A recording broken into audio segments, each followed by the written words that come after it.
1er juillet 2006. Le Portugal affronte l'Angleterre en quart de finale de la Coupe du Monde. Moment choisi par Cristiano Ronaldo pour mettre son amitié avec Wayne Rooney de côté. Alors qu'une bagarre digne d'enfant de 4 ans éclate entre Rooney et Carvalho, Cristiano Ronaldo fait le sprint de sa vie pour mettre la pression sur l'arbitre.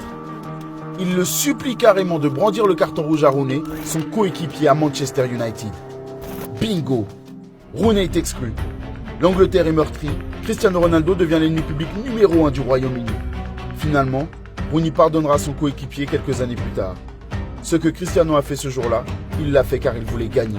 J'aurais probablement agi de la même manière dans l'autre sens.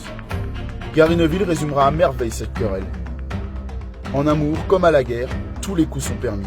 Sur un terrain, c'est pareil. 2. Karim Benzema. En juin 2015, une affaire très sérieuse éclate en France. Valbuena, alors en équipe de France, reçoit plusieurs appels téléphoniques. Ses interlocuteurs prétendent détenir sa sextape et réclament 100 000 € sous peine de la diffuser. Le problème, c'est que Benzema connaît ses fameux interlocuteurs et décide de prévenir Valbuena de la gravité de la situation. Benzema me certifie avoir vu la vidéo. Il m'a juré sur sa fille. Il a dit que c'était chaud. Il m'a fait peur. Il m'a menti pour que je rencontre cette personne-là, pour rendre service à son ami, tout simplement. Benzema a été sérieusement mis en cause dans cette affaire. Il a été innocenté depuis, mais il aura tout de même été placé en garde à vue et mis en examen. Cette affaire a coûté à Benzema sa place en équipe de France. 3. Samir Nasri. En novembre 2016, William Gallas fait une confession ahurissante au sujet de son coéquipier d'Arsenal et de l'équipe de France, Samir Nasri.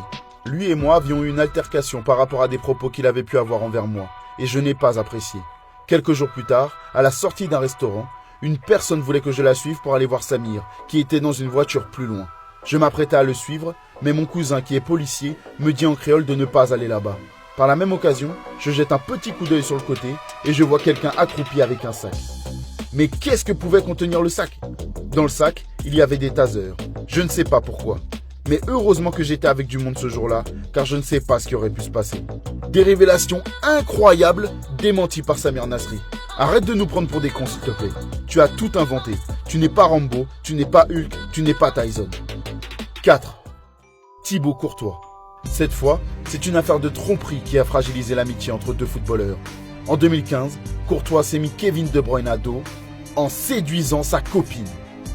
Ce soir-là, Thibaut m'a offert plus que Kevin en 3 ans.